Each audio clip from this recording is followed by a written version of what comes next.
अमरेश कुमार जी, लालजी प्रसाद निर्मल जी, रामचंद्र प्रधान जी, मोहसिन रजा जी और प्रमुख सचिव श्रीमती लीना जौहरी जी, विभाग के सभी अधिकारीगण और उपस्थित आयुष मिशन से जुड़े हुए सभी उपस्थित युवा साथियों, प्रदेश के अंदर अलग अलग स्थानों पर माननीय जनप्रतिनिधिगण, मुझे प्रसन्नता है कि आदरणीय प्रधानमंत्री जी की प्रेरणा से आयुष मिशन आज उत्तर प्रदेश राज्य में तेजी के साथ जन विश्वास का प्रतीक बनता जा रहा है। 238 करोड़ रुपए की 271 परियोजनाएं इसका एक लघु उदाहरण हम सबके सामने प्रस्तुत करता है। जिस आयुष मिशन के बारे में भारतीय मनीषा की धारणा रही हो कि नास्ति मूलो अनौषधय, यानी कोई भी ऐसी जड़ी नहीं जो औषधीय गुणों से भरपूर न हो, इस प्रकार का जो दावा रहा हो, एक समय उपेक्षा के कारण, अज्ञानतावश ये सभी लुप्त पराया से होती हुई दिखाई दे रही थी। लेकिन जब प्रधानमंत्री मोदी जी ने आयुष मंत्रालय का गठन किया और ट्रेडिशनल मेडिसिन को प्राथमिकता देकर के उसको प्रोत्साहित किया, तो देखते ही देखते यह न केवल देश के अंदर बल्कि दुनिया के अंदर छाता हुआ दिखाई दे रहा है। हम सब ने पिछले 4 वर्ष के अंदर इस सदी की सबसे बड़ी महामारी का सामना किया और उस दुनिया की सबसे बड़ी महामारी, सदी की सबसे बड़ी महामारी के दौरान दुनिया ने ट्रेडिशनल मेडिसिन की उपयोगिता और उसकी महत्ता को भी समझा है, जाना है। ये पिछड़ा इसलिए क्योंकि इसने अपने महत्व को स्वयं खोया है। उसके कर्णधारों ने ही उसकी उपेक्षा की। अगर उसकी उपेक्षा उसके कर्णधार नहीं करते तो इस रूप में उपेक्षित नहीं होती। लेकिन देर आए दुरुस्त आए। 2014 में प्रधानमंत्री मोदी जी ने जब इसके लिए अभियान चलाया, आज आप देखते होंगे 21 जून को दुनिया के अंदर योग के साथ पूरी दुनिया झूमती हुई दिखाई देती है। कोरोना के अंदर आयुष का काढ़ा लेते हुए पूरी दुनिया दिखाई देती है। घर घर में आज भी चल रहा है। ऐसे ही अन्य ट्रेडिशनल मेडिसिन के प्रति पूरी दुनिया आज उसके पीछे भाग रही है। आज जब हम लोग इतनी परियोजनाओं का यहां पे लोकार्पण कर रहे हैं तो स्वाभाविक रूप से ये दिखता है कि जब संभावनाएं हैं इसलिए मांग भी है। और मैं तो बार बार इस बात को कहता हूं कि उत्तर प्रदेश में हेल्थ टूरिज्म में किसी एक क्षेत्र में सर्वाधिक संभावनाएं हैं तो वह है आयुष के क्षेत्र में। योग, नेचुरोपैथी, आयुर्वेद, यूनानी, सिद्धा या होम्योपैथ, इनसे जुड़ी हुई सभी पद्धतियों को हम व्यवस्थित रूप से प्रोफेशनल तरीके से अगर लागू कर दें, कोई कारण नहीं कि लोग इसके प्रति आकर्षित न हो। हर एक व्यक्ति उसके पीछे भागेगा। सवाल यह है कि हम स्वयं उसको महत्व देना सीखें।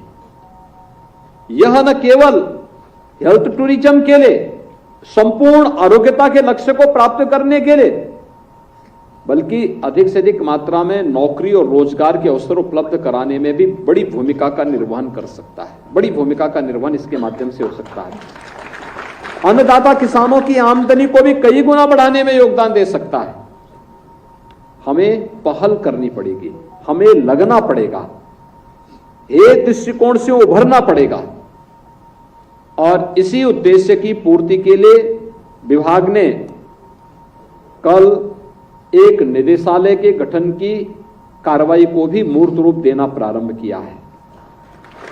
अब तक अलग अलग निदेशक थे, वे निदेशक काम करेंगे, लेकिन उन सबको इंटीग्रेट करने के लिए एक डायरेक्टर जनरल भी उनके साथ समन्वय बनाने के लिए, जिससे कहीं भी फाइल किसी की अटके नहीं, भटके नहीं, बल्कि मेरिट के आधार पर समयबद्ध तरीके से उस निर्णय को हम अंजाम तक पहुंचा सकें। इस उद्देश्य से आयुष विभाग ने इस कार्रवाई को आगे बढ़ाया है। इससे पहले इस विभाग ने प्रदेश के अंदर आयुष के क्षेत्र में जो डिग्री और डिप्लोमा के पाठ्यक्रम थे, उन सबको वो अलग अलग कार्यक्रम, उनके पाठ्यक्रम अलग अलग थे, अलग अलग तरीके से चलते थे। किसी की परीक्षा हो रही है, किसी की नहीं हो रही है, किसी की डिग्री अवार्ड हो रही है, किसी की नहीं हो रही है। एक आयुष विश्वविद्यालय बनाया। आज आयुष विश्वविद्यालय यूपी के अंदर कार्य कर रहा है। कल निदेशालय का गठन हो चुका है। आयुष मंदिर हर एक जनपद में भारी पैमाने पे कार्य करते हुए दिखाई दे रहे हैं। और इस फील्ड में जो अनंत संभावनाएं, उन संभावनाओं को आगे बढ़ाने का जो कार्य प्रधानमंत्री मोदी जी के नेतृत्व में, मार्गदर्शन में आगे बढ़ रहा है, वह आज मूर्त रूप लेता हुआ दिखाई दे रहा है, लोगों के विश्वास का प्रतीक बनता जा रहा है। सचमुच यही प्रधानमंत्री जी की मंशा है कि हम लोग आम जनमानस के विश्वास के प्रतीक बनकर के ट्रेडिशनल मेडिसिन के माध्यम से संपूर्ण आरोग्यता के लक्ष्य को प्राप्त कर सके। और यह हर व्यक्ति का अधिकार होना चाहिए, हर व्यक्ति का अधिकार होना चाहिए। यह न केवल बचाव के उपायों को हमें बताता है, बल्कि संपूर्ण उपचार का मार्ग भी प्रशस्त करता है। पहले तो अगर आप कोई इस पद्धति से जीवन यापन करेगा तो एक लंबी और स्वस्थ दिनचर्या के माध्यम से संपूर्ण आरोग्यता को प्राप्त करेगा। लेकिन फिर भी बीमारी के और भी कारण हो सकते हैं, पूर्व जन्मों के प्रारब्ध हो सकते हैं, और भी कारण हो सकते हैं।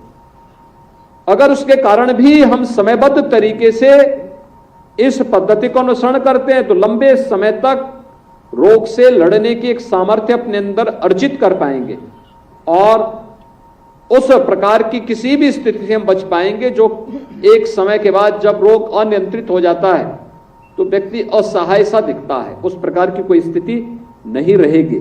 आज का जो कार्यक्रम है जिसमें 226 आयुष्मान आरोग्य मंदिर, 50 सैया के 4 एकीकृत आयुष चिकित्सालय, 5 ई लाइब्रेरी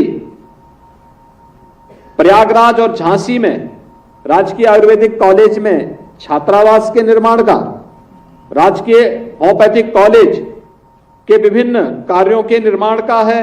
19 स्थानों पर होम्योपैथिक विभाग के तथा 14 स्थानों पर आयुर्वेदिक विभाग के विभिन्न जो निर्माण कार्य अलग अलग स्थानों पर हुए हैं, इन सभी का आज यहां पर लोकार्पण का कार्यक्रम संपन्न हुआ है। विभाग को इस सभी कार्यों के लिए मैं हृदय से धन्यवाद देता हूं। जिन संस्थानों को और जिन जनपदों को ये उपलब्धियां आयुष विभाग की तरफ से प्राप्त हुई हैं, वहां के जनप्रतिनिधियों का अभिनंदन करता हूं। वहां की जनता जनार्दन को मैं इसके लिए हृदय से बधाई देता हूं और विश्वास व्यक्त करता हूं कि आयुष मिशन को हम संपूर्ण आरोग्यता के लक्ष्य की ओर आगे बढ़ाने का कार्य करेंगे। अवश्य हमें इसका फल भी प्राप्त होगा। हमें अभी से इसकी तैयारी करनी चाहिए। आज आप देखते होंगे प्रधानमंत्री मोदी जी ने इस दिशा में बेहतरीन प्रयास किए हैं। ट्रेडिशनल मेडिसिन के इंटरनेशनल सेंटर भी अब तो भारत के अंदर स्थापित हो रहे हैं। पिछले दिनों जामनगर में आपने देखा होगा कितना बेहतरीन केंद्र वहां पर स्थापित करने का कार्य किया, पूरी दुनिया वहां पर आई थी। इस पर आज चर्चाएं चल रही हैं। भारत इस क्षेत्र में भी दुनिया को नेतृत्व दे सके, यह आज की आवश्यकता हो गई है। ऐसे ही उत्तर प्रदेश, ये तो आयुर्वेद की धरती रही है, भगवान धन्वंतरी की धरती रही है। सुश्रुत ने अपनी महत्वपूर्ण शल्य चिकित्सा की कार्रवाई को इसी धरती से आगे बढ़ाने का काम किया था। तो इस धरती में तो इसकी संभावनाएं और भी उत्कृष्ट होनी चाहिए। उसके लिए अपने आप को हम तैयार कर पाएंगे। और मेरा यह मानना है कि अन्नदाता किसानों की आमदनी को कई गुना बढ़ाने में आयुष की ये पद्धति बहुत उपयोगी सिद्ध हो सकती है, बशर्ते उसका हम स्वयं भी अध्ययन करें और उसके बारे में अगर लोगों को जागरूक करके उस दिशा में उन्हें प्रोत्साहित कर सकेंगे तो इसके परिणाम बहुत बेहतरीन तरीके से हम सबके सामने आ सकते हैं। आज के इन सभी प्रकार की परियोजनाओं के लिए मैं एक बार फिर से आयुष विभाग को हृदय से धन्यवाद देता हूं और विश्वास व्यक्त करता हूं कि यह विभाग निरंतर आदरणीय प्रधानमंत्री जी की मंशा के अनुरूप आम जनमानस के विश्वास पर खरा उतरते हुए इसी त्वरित गति से आगे बढ़ने का कार्य करेगा। आप सबके प्रति मेरी शुभकामनाएं। धन्यवाद। जय हिंद।